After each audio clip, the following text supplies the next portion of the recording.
Okay, move your head a little bit. Here, there, look there.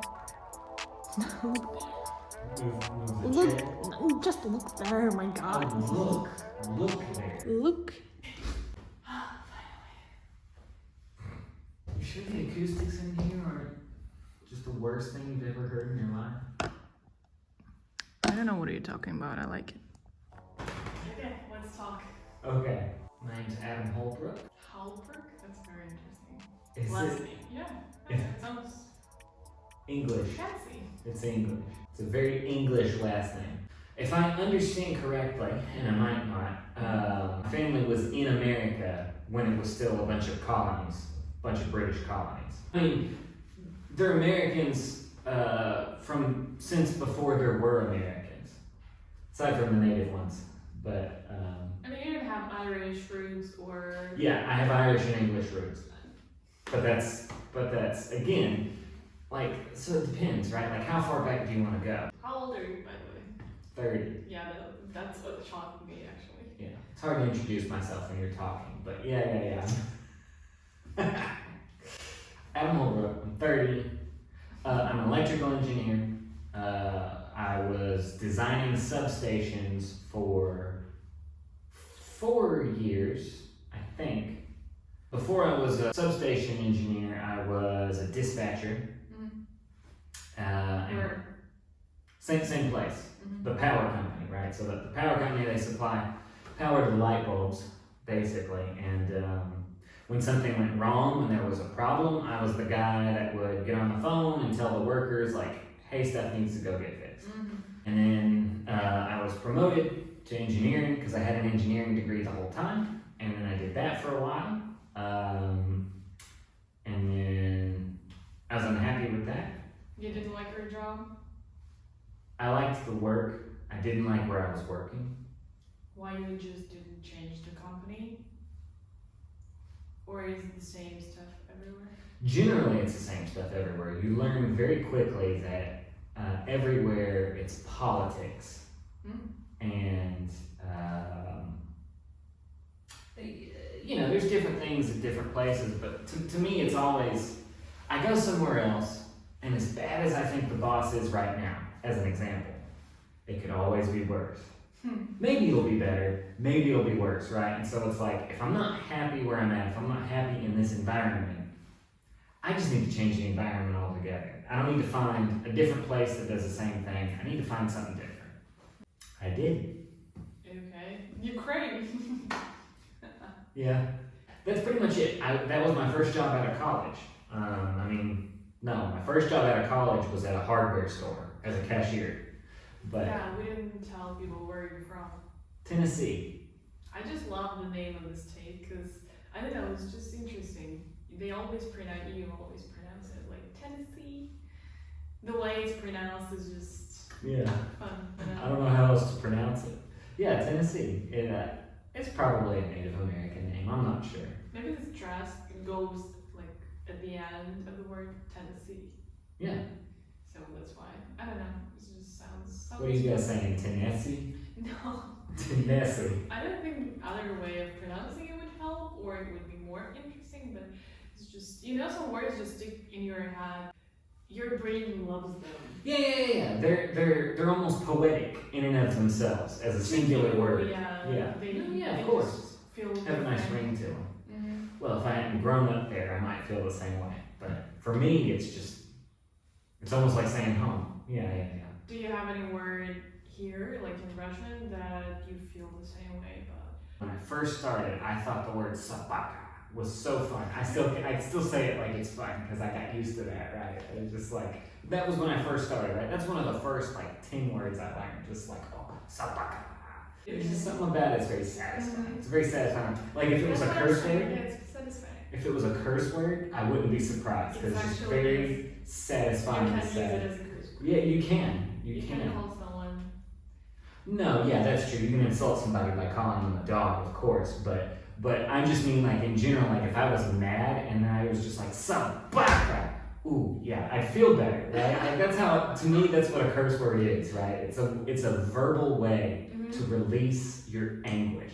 Yeah. And I think that's what I like so much about it. It's got that quality. It's got that quality that the other actual curse words that I know don't actually necessarily have as much for me. But by the way, what about bad words? Do you learn them too, or you try to learn? I think all the bad words that I know, I knew before I started learning Russian. Really? Yes. You first started. Yes. You started So for instance, like PewDiePie, everybody knows PewDiePie. He made the two most common curse words in Russian famous. Sugovyat. Right? And he will actually shout that in his videos all the time. Yeah. And which is funny, and it's funny for so many different reasons. I don't think he has a huge Russian speaking audience. I think he has. Well, he probably does, yeah. Yeah. Some way, somehow, he'd learned those words. And then you took them from him. A lot of people did. That's what I'm saying. A lot of people know those two words in Russian. Talking about you right now, yeah? Yeah, well. Do you use them a lot? No. I don't need to. It's not going to help me much, is it? Generally, I only use Russian when I'm trying to communicate. And it doesn't help me to start cursing at the person I'm desperately trying to communicate with. And additionally, but with your friends, Russian-speaking friends, you could use them. Yeah, unfortunately, to this very moment, most of my Russian-speaking friends also speak English, at least to some degree. Mm-hmm. And so it's just as effective, if not more effective, to do what I'm good at and curse in English. Do you ask them to speak with you Russian? Yeah, all the time. Or very often what happens is they'll speak with me, they'll speak English at me, and I'll just reply in Russian, because I know how. Mm-hmm. A lot of the time that's what I do. If the person I'm talking to knows Russian, if I know how, I'll respond in Russian, because I just need to. I desperately want to get better. You gotta do that to me too, but I've never done that. I don't know if I've never done that, but to me, no. I mean, I've never we just need to talk more. Probably, but I never heard you speaking with good sentences and a lot of how do I say that? Speaking proper Russian? Speaking just Russian, because usually it's a few words. And then I have to stop because I don't know how to say the rest of the but you have to find a way. I often do, but I'm still at a point. I'm at a point where it's very difficult, and I also, it's also. Do you have any psychological problems with speaking Russian? Because I'm a perfectionist, and so if I can't say. So Americans learning Russian. Let me give me a sec to put it in a sentence. Americans who learn Russian, they also have this, right? Because Russians usually think that that's only them, who have problems with mental stuff and psychology stuff with languages, especially English and. Really? Mm-hmm. Oh, that's weird. That's a weird thing to think. I think it's just. Everybody's got problems. Damn. What problems are you having with Russian and speaking Russian? So I know all the grammar rules, but when I'm trying to construct a sentence in a reasonable amount of time, that's something I was going to say, is I don't want to make the people that are trying to listen to what I have to say, I don't want to make them wait. I don't want to make them sit around patiently while I take my time constructing a sentence. No, I know, but... you gotta do that and you just have to make that time last every time you speak. And that's the goal. That's the goal. But that's why, if I'm speaking with someone, when I have that crutch available, when the person I'm speaking with knows English, a lot of time I'll get to a certain point in the sentence and I'll be like, I don't know that word. And if it's a noun you don't know, then there's often, outside of describing it in a dozen different words, you know what I mean? How do you describe a plunger? If that's what you need to talk about, I need to talk about a plunger. Yeah, but the thing and you don't know who ties. Or you can explain. You can use explanations what do you use it for, how it looks like, what qualities it's got. No, I understand that. So, but then it just gets worse and worse, right? Okay, so I'm I don't know how to say plunger, but I can say the thing you use to unclog a toilet. Great. I don't know the word for unclog or clog or not work no more, you know, like, and it just gets more and more words complicated. that you can remember and you have it and you have in your brain, not the words that you need to. I think you also translate from English into Russian. You do that. Yes, and that's very helpful. I need to continue doing it. No, I mean not like sitting down and translating. I mean in your head when you speak, you have to have like your Russian personality. You know, you have to switch. I do it all the time. I think you see me do it all the time. Where I'm like, I say something in English. We're speaking in English, and I'm like, oh, I don't know that word in Russian. I do that all the time because the goal is to be able to have any given conversation in Russian. Okay, when you have a thought and you want to say it in Russian, you talk to someone who is Russian, how it happens in your head? Do you build a sentence in English and you translate word by word into Russian? Not word by word, not these days, right? So again, I'm not great. I'm not fluent or anything, or at least a lot of people tell me I'm fluent, and I'm like, I'm really not. I'll take not sentences but thoughts, right? So portions of the thought, like up to the comma or whatever it would be, you know, in English, and I can translate that much at a time, and so that much is pretty good. The only problem that ever arises with that is that Russian grammar is much more complex than English grammar. In English, you say with, and then you say the noun. In Russian, you say s, and then you say the proper form of the adjectives and words that follow it in the instrumental падеж. I forgot the word in English, but yeah, case, I think. Yeah.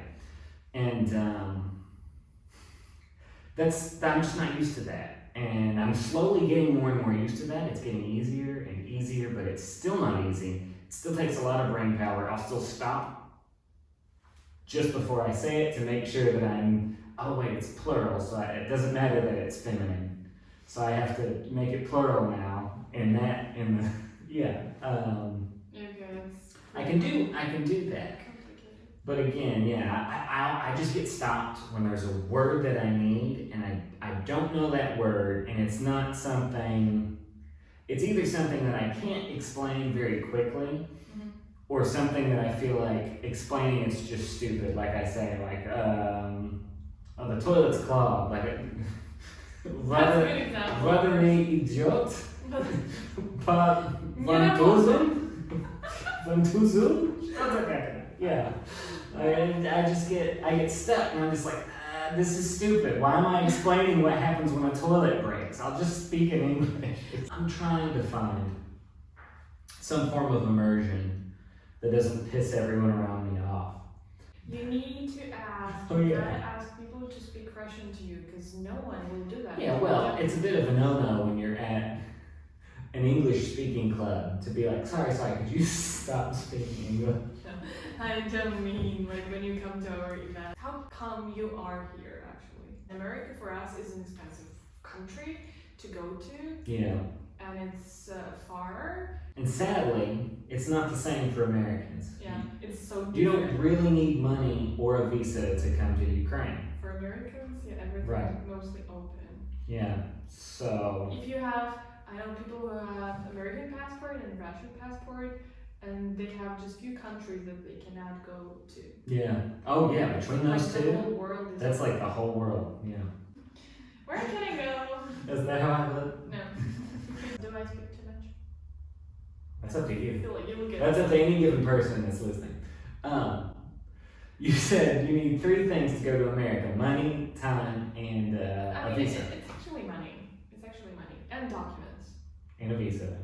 So money and a visa, right? Well, you don't need either. Those are the 2 things you don't need as an American to come to Ukraine. That's the point I'm trying to make. And we don't have. And so that's. Why? Well, okay, but that's part of the reason, right? Like, because for you guys, it's some monumental task, some great struggle to so much as visit America. I can literally just. If I want to go on vacation, I can jump on a plane and go to Ukraine. And they say, come here, buddy. Come on. Here you go. I didn't have to pay for a visa and go through a bunch of hullabaloo, a bunch of bureaucracy to obtain it. I can just go. And if I'm like, oh, this place sucks, then I'll leave. That's not what happened, of course. Yeah, we cannot do that. Yeah, exactly. So, for me, there was no commitment. I came, I saw, I praised the Lord, and I loved it.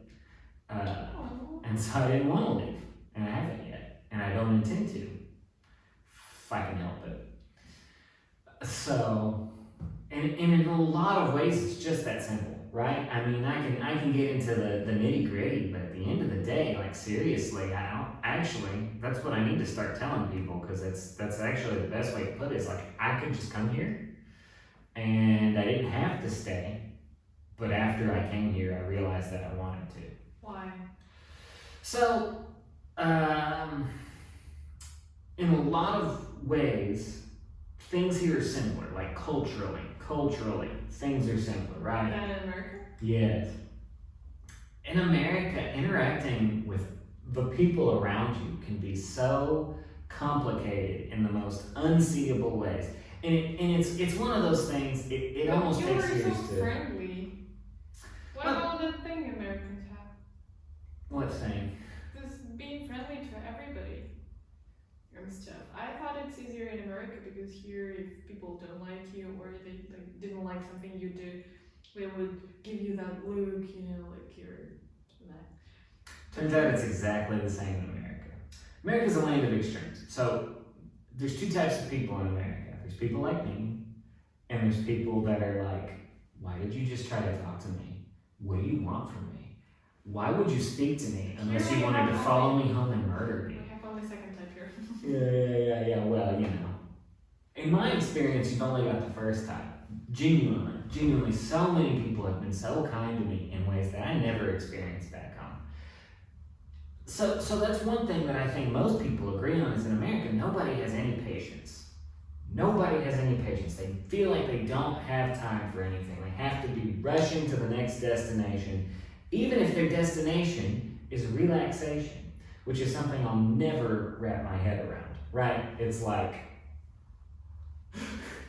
well, there's so many movies in which this happens. I think one, I may be mistaken, but I think one is the ever famous National Lampoon's Vacation. You ever seen that? They're driving to Wally World in California. No.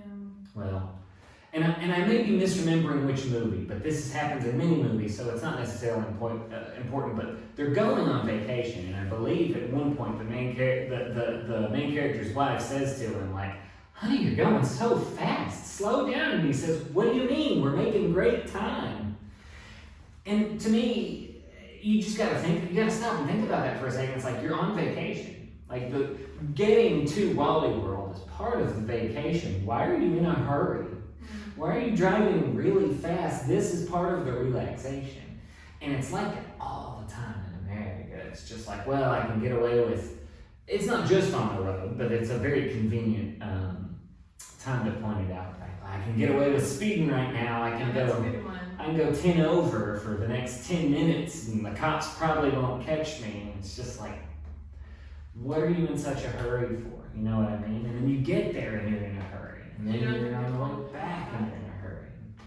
Here? Yeah. Not as much. No, absolutely I not. have to go to Italy. I heard that they're so relaxed. They don't care about anything. They just eat, drink, sometimes work. Well, and party. Well, I don't want us to find a bunch of people that think they're already in the afterlife. But here, people are a lot more relaxed. A lot more relaxed. Of course, everybody's got stuff to do. If you don't got something to do, you're going to be miserable in a whole different set of ways. But in America, it's literally just like on your day off, you're just going to be rushing from relaxing event to relaxing event, and it's a bit insane. Am I American? A little bit. I was doing it too. I mean, it's part of our culture. You'll literally rush around your own home. I'm pretty bad about that sometimes, but nobody's worse than my stepdad. But literally rushing from thing to do in your own home. You're not at work. You're so happy that you're not at work. You know, you've got everything around you that you've built for yourself to relax, to live, and you're just rushing from thing to thing, like, oh. I I'm just listening to this whole speech and I'm like, seems like you're like mistaken somewhere. It seems like you're talking about Russians actually. Americans to me are like, to me the situation is totally different. It's like just Americans to me are more relaxed than Russians here. No. So something I realized very quickly, I haven't traveled a whole lot. I've traveled enough that I'm willing to say this with utmost confidence. People everywhere are the same. People everywhere, all over the world, they're just people. We're all the same. Cultures are different. Governments are wildly different. But people, human individuals, let's say, that's the best way to say it. Individuals were all exactly the same. We're all preoccupied with ourselves and what we need to be doing, and all the things we want, and all the things we're going to get done, and our schedule, and the BS. I would agree with you. And as a secondary note, I think Americans and Russians are way more similar than like at least 80% of the other cultures that exist. Mm-hmm. I think Americans and Russians have no business hating each other anywhere near as much as they do. Outside of the fact, the very true fact, that you always hate people that are just like you. Yes. That's what I was thinking. I was like, yeah, we are actually like two, how do I describe it? You know, like the biggest nations, I don't know how to say it. Well, there's that superpowers, right? Yeah, right. There's that, absolutely. There's a power struggle. It's like, if America wasn't number one, which maybe it is or maybe it isn't, I don't care. If America wasn't number one, then it'd probably be either China or Russia. And, you know, like, that creates a rivalry. That creates a rivalry very artificially, and very unnecessarily, but it necessarily creates a rivalry, if that's clear. Just go my brain. Bang. Genuinely, from what I understand of the cultures between the far west and the far east are actually The same? yeah, well, it is all a big circle. Alaska and Russia are right next to each other anyway. I So. think that the problem is only two people, actually. It's not the culture. Yeah, that's a great point. It's the governments and not the people. That's a great point. You just remove a few people from this planet and everybody's, I mean, probably there will be a It'd chaos be somehow, easier for people to get along. but maybe. Part of the problem is subsets of any given population that are very willing, even excited to follow those few people, right? So I know exactly what you're talking about, and I agree. But the problem on a larger scale is that there is always somebody that lives in your country that's just like, that guy's the greatest. If he said the sky was green, I wouldn't just believe him, I'd get mad at you for not believing him. Yeah. And those people are just as much part of the problem. Okay, so only two people to remove from this planet. Well, you know, it's Few more. you follow that logical process through and you realize that there's just, well, one way to say it is there's not enough people you can remove from the planet. But a better way to say it is it's not solved by removing anybody. It's solved by you change the culture. You change the culture so that things like that are less acceptable. And then fewer people do it. There will always be people that are going to do it. But if, for better or worse, if society starts to look down on people that just believe everything they're told, do everything they're told, fall in line at every given opportunity, when society starts to look down on those people, the world becomes a really chill place really fast. That's what we want. That's what we all want. Even the most uptight bastard just wants to live in a chill place. Probably, yeah. How come you're still here? This is a really chill place. Even right now. Do you think so? Yeah. Yeah. Are you Yeah. scared of Russians coming? No, I don't watch the news.